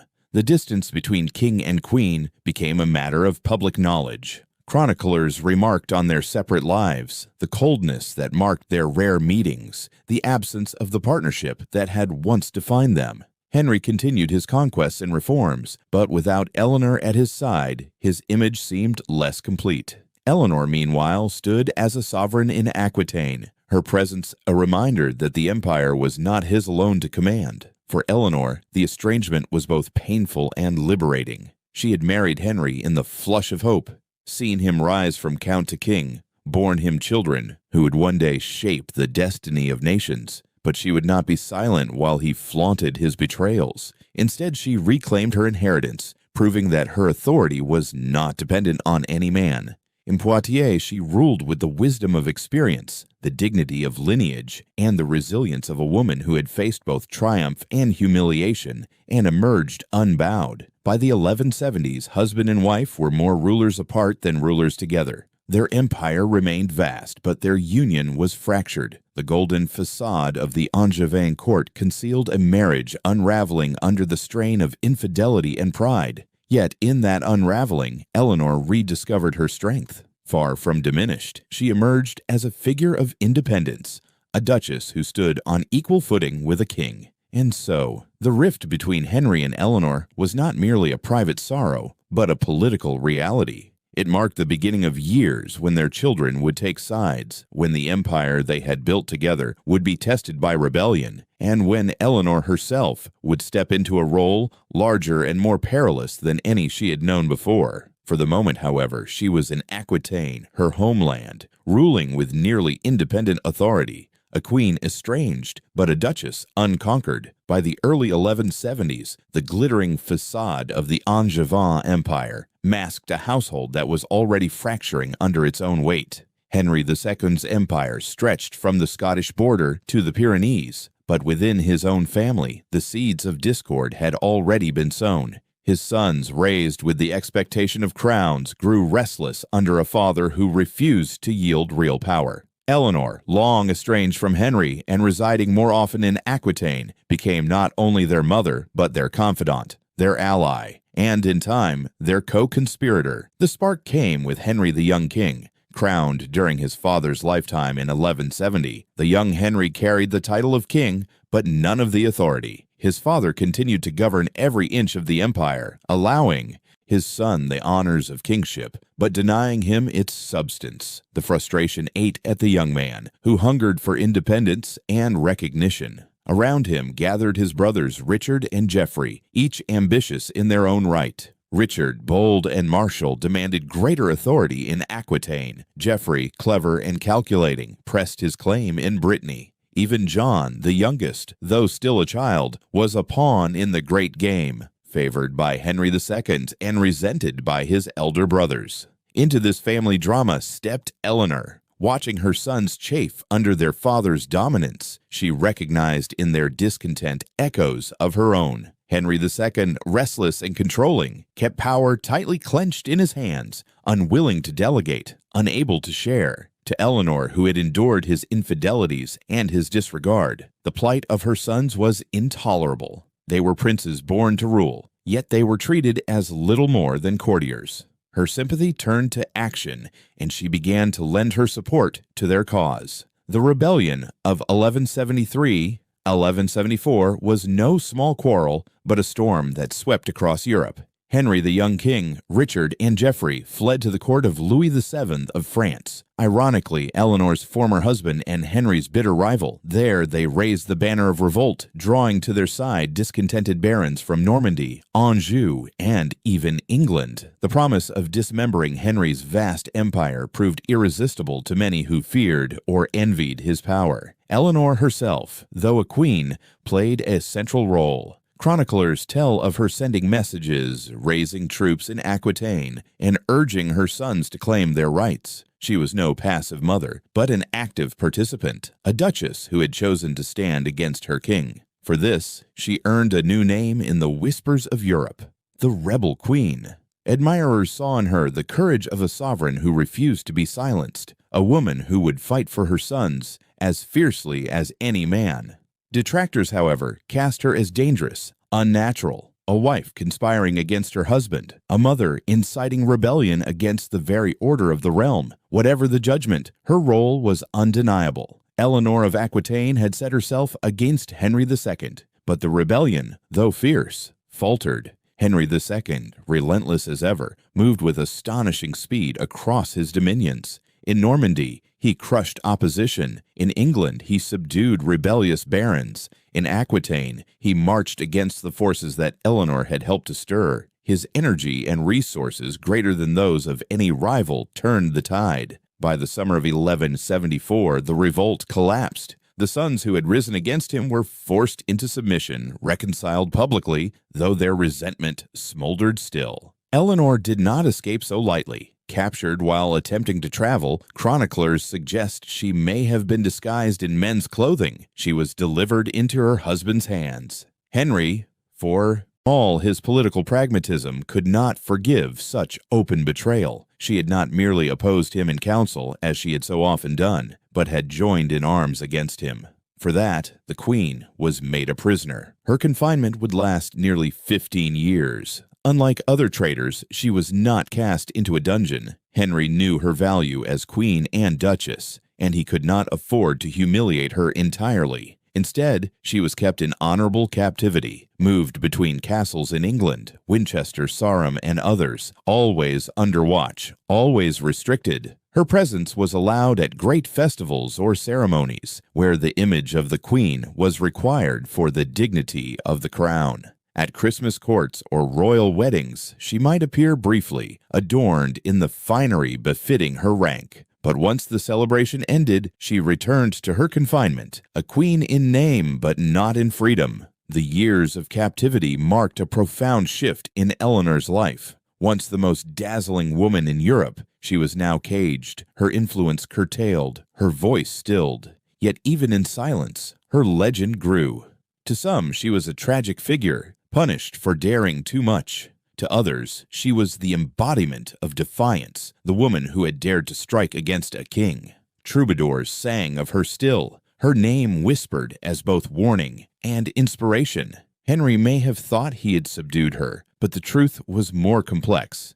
By keeping Eleanor alive, visible, and occasionally present at court, he preserved her image in the eyes of her children and subjects. They never forgot her, and when the tides of power shifted again, she would return with all the authority and resilience of one who had endured long years of waiting. For now, though, Eleanor's world narrowed to stone walls and guarded halls. The duchess who had once commanded Aquitaine, the queen who had once reshaped France and England, the woman who had ridden on crusade and ruled courts of love, was a prisoner of her own husband. Yet her story was far from over. History would grant her a second act, and when it came, she would prove once more that Eleanor of Aquitaine could never truly be silenced. The summer of 1189 marked the end of one reign and the rebirth of another. Henry II, who had once strode across Europe like a force of nature, finally succumbed to exhaustion, illness, and the weight of years of conflict with his own sons. For decades, he had governed with relentless energy, binding his empire together through law, reform, and the strength of his will. But the empire he forged was also the empire that tore at him, for his sons were never content to wait in the shadows of his authority. The last years of his life had been consumed by rebellion, mistrust, and betrayal. When he died in July at Chinon, it was less as a conqueror and more as a man worn down by the very family he had sought to elevate. For Eleanor, still under guard after more than a decade of captivity, the news of Henry's death was nothing short of liberation. The chains of confinement, both literal and symbolic, fell away the moment his breath ceased. She had endured nearly 15 years of controlled silence, paraded only for ceremonies, a queen without freedom. Now, with Henry gone, her role transformed instantly. She emerged not as a forgotten figure, but as a matriarch restored, carrying with her the authority of experience, the dignity of survival, and the weight of a dynasty that needed her guidance. Richard, her third son, ascended the throne. Known already by his epithet Lionheart, Richard had long been admired for his martial prowess, his courage, and his chivalric spirit. From his youth in Aquitaine, he had embodied the warrior poet ideals his mother had cultivated. Where Henry had been the restless administrator, Richard was the knightly king, the very image of crusading valor. Yet, for all his brilliance on the battlefield, Richard lacked the patience for governance. He was destined for war, for campaigns abroad, for the pursuit of glory in the Holy Land. He needed someone to anchor the realm in his absence. That someone was Eleanor. Freed from her long captivity, Eleanor stepped into the role of Queen Mother, a title that carried both reverence and real power. In medieval courts, the mother of the king often wielded influence, but Eleanor's influence was extraordinary. She had ruled Aquitaine as duchess, she had been Queen of France and Queen of England, and she had seen more of power's triumphs and tragedies than anyone else alive. She was no mere dowager to be honored and forgotten. She was a stateswoman indispensable to the stability of the realm. Her first acts as Queen Mother were decisive. Richard entrusted her with the task of securing loyalty across the empire. From the barons of England to the lords of Aquitaine, she traveled tirelessly despite her age, commanding obedience, smoothing over disputes, and ensuring that oaths of fealty were sworn to her son. In every hall she entered, her presence carried authority. Nobles who might have wavered in their loyalty to Richard bent the knee before the formidable duchess who had once been called the Rebel Queen. She was no longer a rebel. She was the keystone of the monarchy. The transformation astonished contemporaries. Only months before, Eleanor had been a prisoner, her fate controlled by Henry's suspicion and wrath. Now she sat in councils, issued commands, and moved through her dominions as freely as any king. It was as though history itself had turned in her favor, restoring her to the stage at the very moment her wisdom was most needed. Chroniclers recorded with awe how the aging queen carried herself with the same majesty she had in her youth, her will unbent despite the years of confinement. In Richard's coronation at Westminster in September 1189, Eleanor's role was unmistakable. Though it was his day, her presence loomed large, a reminder that the crown he wore was also the product of her endurance and her lineage. As the crowds cheered for the lionheart, they also looked upon the Queen Mother who had returned from silence to power. For Richard, her support was invaluable. For Eleanor, it was vindication. She had survived betrayal, rebellion, and captivity, and now she reigned again, not as consort, but as matriarch. Yet even in triumph, Eleanor's position carried responsibility. She knew that Richard's heart was set on crusade, and that the kingdom would need careful stewardship in his absence. She also knew that her youngest son John remained ambitious and restless, a potential source of instability. But Eleanor was ready. She had guided dynasties before, and she would do so again. In her, the Plantagenet Empire found its balance. The knightly fire of Richard tempered by the steady wisdom of his mother. Thus, the death of Henry II was not only the close of one chapter, but the beginning of another. The king who had once imprisoned his queen was gone, and in his place rose a new monarch whose reign would be defined by war and glory. At the center of it all stood Eleanor, the Queen Mother, no longer a captive, but the guardian of her son's crown. Her story, far from ending, had entered its final and perhaps most remarkable act. When Richard ascended the throne in 1189, he did so with the unmistakable aura of a warrior king. His subjects had long admired his valor, his command in battle, and the knightly grace that earned him the name Lionheart. Yet even at the moment of his coronation, his mind was not fixed upon England. Richard's gaze was already turned eastward, toward Jerusalem, toward the crusade that he believed would define his reign. He longed for the battlefield, not the council chamber. The kingdom, newly stabilized after years of conflict, would be left in the care of others. And above all others, he trusted his mother. Eleanor, now approaching 70, stepped into the role of regent with the authority of one who had ruled for decades. She had governed Aquitaine in her youth, steered courts through crisis, and endured captivity without losing her resolve. In Richard's absence, she became the true guardian of England. From Westminster to Winchester, from London to the distant shires, her hand steadied the kingdom. Ambassadors and barons alike bent before her, not merely because she spoke in the king's name, but because she commanded respect in her own right. The challenge was immense. Richard's departure in 1190 left the throne vulnerable. His younger brother John, restless and ambitious, sought to expand his influence, whispering to discontented barons and probing for weakness. Foreign rivals eyed the Angevin realm, waiting for a sign of division. But Eleanor moved swiftly and decisively. She secured John's loyalty with careful grants while keeping a wary eye on his ambitions. She oversaw finances, provisions, and the defense of castles.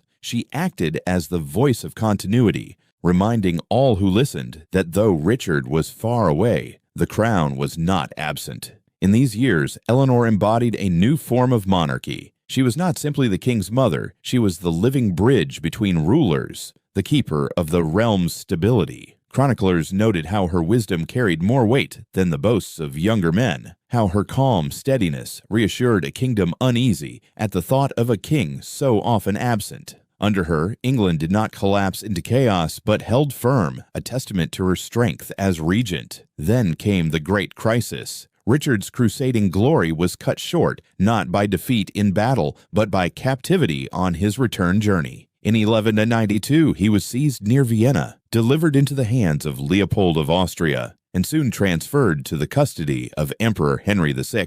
For the first time, the Lionheart was caged. News of his imprisonment rippled across Europe like thunder. The King of England, hero of Christendom, was held hostage. A colossal ransom was demanded. 150,000 marks, a sum so vast it seemed beyond reach. It was Eleanor who shouldered the burden of saving her son. Old in years but unbroken in spirit, she traveled ceaselessly through her domains, commanding the collection of the ransom. Monasteries were asked for treasure, nobles for silver, common folk for contributions. The weight of the kingdom was gathered coin by coin, mark by mark, under her watchful eye. Chroniclers marveled at her determination, seeing in her the very embodiment of maternal devotion and sovereign duty. No task was too great, no distance too far. Eleanor became the beating heart of a national effort to redeem the king. Her efforts were not merely financial. She also wielded diplomacy with the same vigor she had once brought to Aquitaine's courts of love. She negotiated with allies, pressed envoys, and stood firm against John's intrigues, for the youngest son sought to exploit Richard's captivity to advance his own claim. Eleanor's vigilance thwarted him. She reminded nobles of their oaths, exposed treachery where it festered, and never allowed John's ambition to eclipse the rightful king. At last, in 1194, her perseverance bore fruit. The ransom was paid, and Richard was released. It was Eleanor herself who journeyed to Germany to meet her son, now weathered by captivity, yet unbroken. Chroniclers describe the poignant image of the aging queen embracing the warrior king, a mother's arms encircling a monarch restored. She had brought him home, not by sword or siege, but by the strength of her will and the loyalty she commanded across her realms. Richard's return was triumphant, but the true triumph belonged to Eleanor. In the years of his absence, she had preserved the kingdom, silenced rebellion, raised impossible sums, and safeguarded the honor of the crown. She had proven once again that her influence was indispensable, that her wisdom and resolve were as vital to the Plantagenet dynasty as the martial prowess of her sons. Thus, under the reign of Richard I, Eleanor stood not behind the throne but beside it, its unseen foundation. She was regent, diplomat, and savior, the steady force that ensured the lionheart's glory did not dissolve into chaos. And though age pressed upon her, she remained unyielding, the queen mother whose power had outlasted captivity, rebellion, and time itself. When Richard the Lionheart died in 1199, struck down not in battle, but by the wound of a crossbow bolt at Chalus, the great edifice of the Angevin Empire trembled once again. The knightly king, whose reign had been defined by crusade and conquest, left behind no legitimate heirs. In the sudden silence that followed his passing, the succession was contested, and once more Eleanor of Aquitaine found herself standing at the fulcrum of history. She was nearly 80 years old, yet her presence remained decisive. The question of inheritance fell between two men: Arthur of Brittany, the young grandson of Eleanor through her late son Geoffrey, and John, the youngest son of Henry II. The nobles of Brittany and much of France favored Arthur, a boy of promise, but still in his teens. In contrast, John, long underestimated, dismissed as Lachlan because he had received no great inheritance in youth, was Eleanor's surviving son, already a man, ambitious, and willing to seize the crown. The kingdom teetered on the edge of civil war. Eleanor's choice was swift and clear. She threw her formidable weight behind John. Whatever his faults, and she knew them well, John was her son, and the stability of the realm demanded a ruler who could claim the throne directly. Through her influence, the English barons and key Norman lords rallied to John's side. It was Eleanor who secured his coronation, smoothing over disputes, placating rivals, and ensuring that the Plantagenet line would continue unbroken. Without her, John's claim might have faltered in the face of Arthur's youthful appeal. As John took the crown, Eleanor remained not only mother, but counselor. Though advanced in age, she was still active, her mind sharp, her instincts honed by decades of politics. She knew John's weaknesses, his suspicion, his impatience, his quick temper, and sought to balance them with her wisdom. While he moved to consolidate power, she provided guidance, reminding him of the delicate fabric of loyalty and diplomacy upon which the Angevin realm depended. Her greatest act in these years was not in England or Normandy, but far to the south, in the kingdom of Castile. In 1200, despite her age, Eleanor undertook a remarkable journey across the Pyrenees to arrange a diplomatic marriage for her granddaughter, Blanche of Castile. Blanche, the daughter of Eleanor's daughter, Eleanor of England, and Alfonso VIII of Castile, was to be married into the Capetian dynasty of France. This union would bind the Plantagenet and Capetian lines, offering a fragile hope of peace between two rival houses that had warred for generations. The journey itself was extraordinary. Eleanor, a woman approaching her 9th decade, crossed mountains and rivers, traveling with the endurance of someone half her years. Chroniclers marveled at her determination, noting that she moved not as a dowager seeking comfort, but as a queen still serving her dynasty. In Castile, she negotiated with the precision of a stateswoman, securing Blanche's future, and with it, the prospect of stability between England and France. The young princess would one day become Queen of France, mother of St. Louis, and a towering figure in her own right. It was Eleanor who set that destiny in motion. This act of diplomacy was more than a marriage contract. It was a final demonstration of Eleanor's lifelong role as bridge between cultures, from her youth in Aquitaine, where troubadours sang of love and honor, to her years as Queen of France and England, to her stewardship of the Angevin Empire. She had always stood at the crossroads of nations. Now, even in her twilight years, she was still shaping Europe's destiny, forging bonds that would outlast her sons and ripple through the centuries. John, for all his flaws, leaned heavily on his mother's prestige. Where his reputation was marred by suspicion, Eleanor's name still commanded respect. Barons who might hesitate to trust John did not hesitate to honor her. Kings and princes who remembered her brilliance treated her with deference. She had become, by sheer longevity and influence, the elder stateswoman of Europe, her voice carrying authority even in lands she did not rule. By the turn of the century, Eleanor had outlived 2 husbands, outlasted her enemies, and seen her children crowned across Europe. Yet she had not retreated into obscurity. Even as age bent her body, her will remained unbent. Her journey to Castile stood as a symbol. The Duchess of Aquitaine, Queen of France, Queen of England, and matriarch of the Plantagenets still in motion, still shaping destinies, still indispensable to the fate of empires. In these years under John, Eleanor was no longer the fiery rebel queen of old, nor the regent battling rebellion. She was something greater, a living legend, a matriarch whose wisdom and presence anchored a dynasty in peril. As John took his uneasy place upon the throne, it was Eleanor who gave his reign its legitimacy, its continuity, and its fragile hope. And though her life was nearing its end, her influence remained as vast as ever, stretching from the vineyards of Aquitaine to the courts of Paris and Castile. Eleanor of Aquitaine, now in her final decade, was still the mother of kings, the grandmother of queens, the architect of dynasties. Even as her strength waned, she carried within her the weight of nearly a century, a lifetime spent not in silence, but in the ceaseless act of shaping history. In the twilight of her life, Eleanor of Aquitaine remained a presence that could not be ignored. Even when her body bore the weight of 8 decades, her spirit carried the same fierce authority that had guided her from the vineyards of Aquitaine to the courts of France and England. From crusader camps in Antioch to the stone halls of Poitiers, she had witnessed the rise and fall of kings, the fracture of empires, the tumult of rebellion, and the triumph of dynastic survival. While many of her contemporaries had vanished into dust, Eleanor still stood, a living testament to endurance and influence.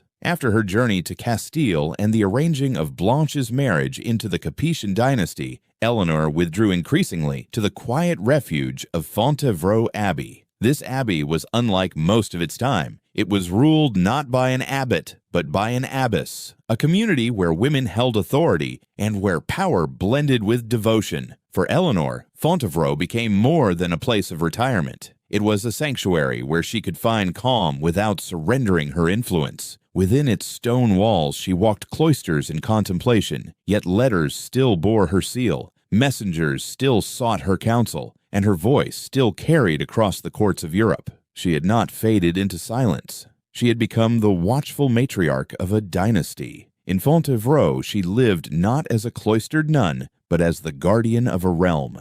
From there, she advised her son John, whose reign was marred by suspicion, misjudgment, and the constant shadow of his elder brother Richard's legend. John lacked the charisma of Richard, the relentless energy of Henry, or the romantic ideal of chivalry that had once defined Aquitaine. He was clever but mistrustful, and his subjects often resented him. In such a reign, Eleanor's presence was essential. Though age confined her body, she remained a source of legitimacy. Barons who doubted John could not dismiss the authority of his mother. Kings who tested his resolve still treated Eleanor with reverence. She was the memory of an entire age, and her wisdom remained a resource that no ruler could afford to waste. Yet Fontevraud was also a place of introspection. Eleanor had lived more lives than most monarchs of her century. She had been Queen of France, Queen of England, Duchess of Aquitaine, Crusader, prisoner, regent, and Mother of Kings. Few could claim to have stood in the councils of two great kingdoms, to have ridden through the Levant on crusade, to have endured 15 years in captivity, only to rise again into power. She carried the burdens of rebellion, the sorrows of lost children, the betrayals of husbands, the glories of her sons, and the triumph of her grandchildren. In the silence of Fontevraud's Abbey Church, those memories must have pressed upon her, mingling with prayer and reflection. Even as the years wore on, she did not surrender entirely to age. When diplomacy demanded her presence, she still answered. When disputes rose within the Plantagenet domains, her counsel was sought. She had become, in the words of contemporaries, the nurse of the dynasty, the woman whose long life bridged generations and whose authority steadied a kingdom in uncertain times. In her person, memory and power fused, and she stood as both history and its living actor. By 1204, Eleanor had reached an age nearly unthinkable for her time. To live to 82 in the Middle Ages was a rarity bordering on miracle. The rigors of childbirth, the dangers of disease, the perils of war, all claim lives swiftly, yet Eleanor endured them all. When her final days came, it was within the abbey she had chosen, surrounded by prayer rather than politics, though the shadow of politics never left her entirely. With her death, the world lost not only a mother and matriarch, but one of the most enduring figures of her century. Her passing was mourned across Christendom, for even those who had opposed her recognized her stature. She was buried at Fontevraud, beside Henry II, the husband who had been both her partner and adversary, and Richard the Lionheart, the son who embodied her ideals of courage and chivalry. Their tombs, carved in serene effigy, stand side by side. Henry with his hands folded in prayer, Richard with the dignity of a king at rest, and Eleanor with a book open in her hands as if reading into eternity. That image of Eleanor, not with crown or sword, but with the symbol of learning, reflected her essence more truthfully than any jewel-studded diadem. She was a woman who wielded power through intellect as much as through lineage, through will as much as through inheritance. Her effigy became a symbol, and pilgrims who gazed upon it saw more than a queen at rest. They saw the embodiment of a century. She had lived through the fall of one dynasty and the birth of another, had shaped the destiny of France and England alike, had fostered the culture of troubadours and the code of chivalry, had endured the humiliation of captivity and risen into triumph as Queen Mother. She had not been merely a witness to history, she had been its architect. The legacy of Eleanor stretched far beyond her tomb. She was the mother of Richard the Lionheart and King John, grandmother of Blanche of Castile, and ancestress of the long Plantagenet line that would dominate English history for centuries. Through her, dynasties were connected, alliances forged, wars fought, and cultures reshaped. She had been the bridge between North and South, between the stern discipline of Norman kingship and the lyrical refinement of Aquitanian culture. Her bloodline carried forward into the rulers who would confront Magna Carta, who would face the 100 Years' War, who would preside over the long arc of medieval monarchy. But beyond lineage, her true legacy lay in the redefinition of female power in the Middle Ages. In a world that often confined women to shadows, Eleanor stood in the light. She was not a consort who merely followed her husband, nor a dowager who faded after his death. She was an active ruler, a patron of culture, leader of men, and a shaper of destiny. She defied the constraints of her age, and though she suffered for it, imprisonment, scandal, condemnation, she proved that women could stand at the center of politics and culture, wielding influence as formidable as any king. The courts she nurtured in Aquitaine gave birth to the language of courtly love, to the troubadour songs that celebrated loyalty, honor, and the exaltation of women. Those ideals, though often romanticized, reshaped the imagination of Europe. Knights learned to temper ferocity with courtesy. Poets celebrated devotion as nobility, and women were granted a role, however stylized, as arbiters of virtue. Eleanor herself embodied those ideals, presiding over debates of poetry and judgments of loyalty, showing that culture could be as powerful a tool of rule as the sword or the seal. Even her failures became part of her legend. Her rebellion against Henry II, her captivity, her strained marriages, her turbulent children, all were remembered not as mere defeats, but as signs of her indomitable will. She dared what few women would dare, and though she paid a heavy price, she returned again and again to the center of power. Her story became a parable of resilience, a woman who could be cast down but never erased.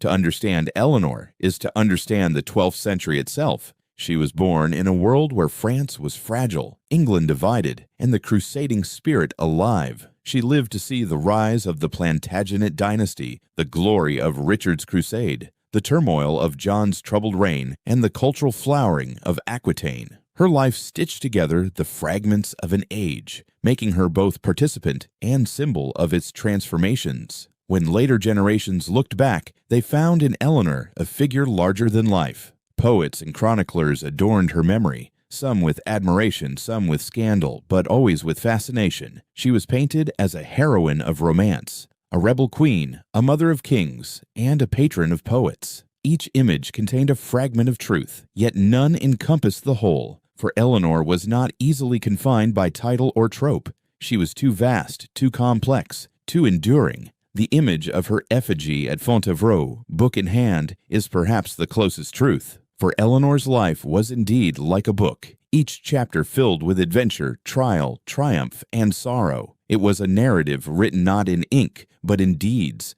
not on parchment, but upon the map of Europe itself. Her story is one of crowns and crusades, of love and loss, of power and perseverance. It is the story of a woman who shaped history with the same determination that she had once ridden across battlefields or presided over courts of love.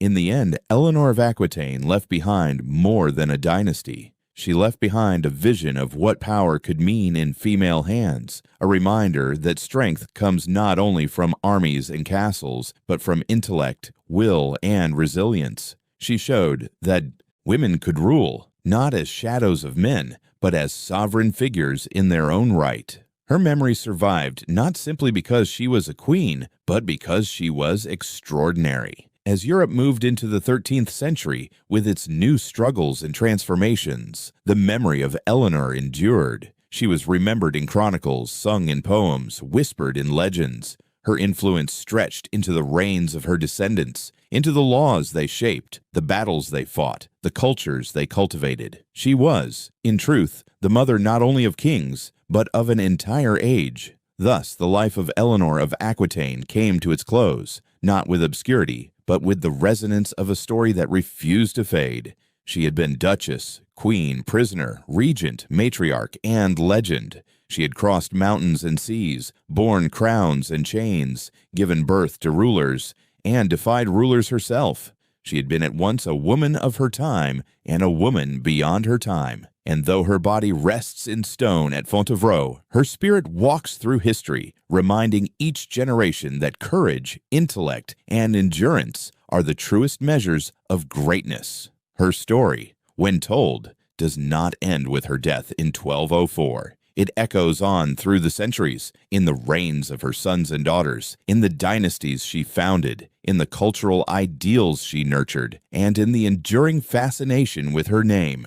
Eleanor of Aquitaine remains one of the most powerful women of the Middle Ages, a figure whose life shaped the destinies of nations and whose legacy still whispers through the corridors of history. Centuries after her death, Eleanor of Aquitaine still refuses to fade into the silence of the past. Her effigy lies at Fontevraud, book in hand, her stone face calm and composed, yet her presence in memory remains restless, debated, reimagined, and revived. Historians, poets, filmmakers, and audiences continue to wrestle with her image, questioning what she truly represented. Was she the dangerous woman of medieval chronicles, a queen who defied her husband, incited rebellion, and threatened the stability of kingdoms? Or was she a model of female leadership far ahead of her time, whose courage and intellect helped redefine the possibilities of women in power? The answer is not singular, for Eleanor was all these things and more. The medieval world often judged her harshly. Chroniclers, steeped in clerical suspicion of female authority, depicted her as unruly, ambitious, and even scandalous. They remembered her journey to Antioch not as a queen's bold commitment to crusade, but as a stage for rumor and gossip. They branded her rebellion against Henry II not as the justified act of a duchess defending her inheritance, but as the betrayal of a wife against her husband. In their eyes, a woman who stepped outside the narrow confines of obedience became suspect, even dangerous. For them, Eleanor was a warning, proof of what could happen when a queen forgot her place, yet modern. Historians looking back with different eyes have uncovered another portrait. They see in Eleanor not danger, but determination, not scandal, but strategy, not betrayal, but resilience. They point to her longevity as evidence of her enduring influence, to her role in shaping the Plantagenet dynasty, to her cultural patronage that transformed Aquitaine into a beacon of refinement, and to her capacity to survive in a world built to silence women. Through the lens of contemporary scholarship, she emerges not as a cautionary tale, but as an extraordinary figure whose story reveals the complexities of medieval power. The contrast between these two visions, the medieval suspicion and the modern admiration, captures the tension at the heart of Eleanor's legacy. She was both rebel and ruler, sinner and saint, victim and victor. She defies easy categorization, and that very defiance keeps her alive in historical imagination. Her presence did not remain confined to chronicles and academic debates. From the moment of her death, Eleanor seeped into the bloodstream of culture. Troubadours and poets, inspired by her courts in Aquitaine, wove her image into the mythology of courtly love. They sang of queens who judged the worthiness of knights, of women who inspired loyalty and devotion, of ladies whose authority was grounded in admiration rather than command. While not all of these tales were about Eleanor directly, her influence shaped them, for she had been the living patron who gave such ideals their first breath. Through poetry and legend, she became a figure larger than life, a queen whose spirit infused the romantic imagination of Europe. As centuries passed, Eleanor's name never disappeared. She surfaced in histories of the Plantagenet dynasty, in stories of Richard the Lionheart, in accounts of John's troubled reign. Yet it was in the modern age that she was truly reborn as a cultural figure. Literature reimagined her, painting her as both heroine and villainess, a woman whose intelligence was as formidable as any knight's sword. And in the 20th century, cinema brought her face and voice into the modern consciousness. In 1968, the film The Lion in Winter offered the world one of the most unforgettable portrayals of Eleanor of Aquitaine. Played by Katharine Hepburn, Eleanor appeared not as a relic of the 12th century, but as a living, breathing woman of wit, passion, and defiance. The film imagined her in the winter of her life, locked in verbal combat with Henry II, portrayed by Peter O'Toole, sparring with her sons over the future of the realm. In those scenes, the queen who had once been a prisoner came alive with a sharp tongue and a keen intellect, manipulating, mocking, and commanding, even as age and captivity pressed upon her. Hepburn's performance won her an Academy Award, and in doing so, secured Eleanor a place not only in the annals of history, but in the pantheon of cinematic icons. What made that portrayal resonate so deeply was not its literal accuracy, but its truth of spirit. The film distilled Eleanor's life into its essence, a story of power, of family, of love and betrayal, interwoven with politics and ambition. It showed her not as a distant medieval queen, but as a human being caught between duty and desire, loyalty and rebellion, love and rivalry. Audiences saw in her the eternal drama of family conflict played out on a royal stage, and they recognized in her struggles something timeless. She was not only a queen of the 12th century, she was a character whose dilemmas could be felt in any age. The cinematic Eleanor captured the essence of what history had always hinted at, that her story is not only political but profoundly personal. To watch her in that film is to see the struggle of a woman who loves her sons, yet knows they are flawed, who remembers passion, yet feels the weight of betrayal, who longs for influence, yet lives in captivity. The film revealed the theatricality already inherent in her life, showing how her existence had always been a stage upon which the drama of power and family played out. In the end, Eleanor's story is neither solely historical nor solely fictional. It lives in the tension between fact and myth, between the chronicles that condemned her and the legends that exalted her, between the historians who analyze her deeds and the filmmakers who dramatize her passions. Her story is history, but it is also theater. It is politics, but it is also poetry. It is the tale of a duchess who became a queen, of a wife who became a rebel, of a prisoner who became a matriarch, of a mother whose children were kings, and of a woman who continues to haunt the imagination centuries after her death. What Eleanor leaves behind is not simply the memory of titles and lands, nor even the continuation of the Plantagenet dynasty. She leaves behind a narrative that speaks to the enduring struggles of power, gender, and identity. Her life asks questions that resonate across the centuries. Can love coexist with power? Can loyalty survive ambition? Can women command authority in a world that seeks to confine them? And can resilience turn defeat into legacy? For Eleanor, the answer was yes, though it was a hard-won yes, paid for with years of imprisonment, scandal, and sorrow. Yet, that very cost makes her triumph enduring. For filmmakers and storytellers, Eleanor remains irresistible. She embodies the fusion of politics and intimacy, of grandeur and tragedy, of ambition and vulnerability. She is at once the queen with a crown and the mother at a family table, the rebel who defies her husband and the matriarch who defends her dynasty. In cinematic terms, she is the perfect character, complex, contradictory, commanding, and profoundly human. To view her life as a film is to see the great themes of drama itself, the rise and fall of empires, the tension between father and sons, the betrayal and reconciliation of family, the endurance of a woman who will not be silenced. Her story is Shakespearean in scope, filled with passion, conflict, and destiny. It is no wonder that modern cinema has seized upon her as a symbol, for she offers both the grandeur of history and the intimacy of human emotion. In her, audiences see not only the 12th century but themselves. They see the conflicts of family, the longing for freedom, the desire for recognition, the pain of betrayal, and the strength to endure. That is why Eleanor remains more than a figure in a history book. She is a mirror in which every age can glimpse its own struggles. As the centuries pass, new generations will continue to rediscover her. Historians will argue over her actions, poets will romanticize her spirit, and filmmakers will reimagine her words. But at the heart of it all remains a simple truth. Eleanor of Aquitaine lived a life that refused to be ordinary. She was a duchess who inherited vast lands, a queen who defied kings, a mother whose children shook empires, and a woman whose will carried her through 8 decades of tumultuous history. Her story in the end is both history and myth, both fact and drama. She reminds us that the Middle Ages were not dark, but alive with personalities who shaped the world. She reminds us that women, even when constrained, could break boundaries and leave legacies. And she reminds us that power is always intertwined with family, with love, with loyalty, and with ambition. Eleanor's effigy still lies at Fontevraud, her book forever open, as though she is still reading, still writing,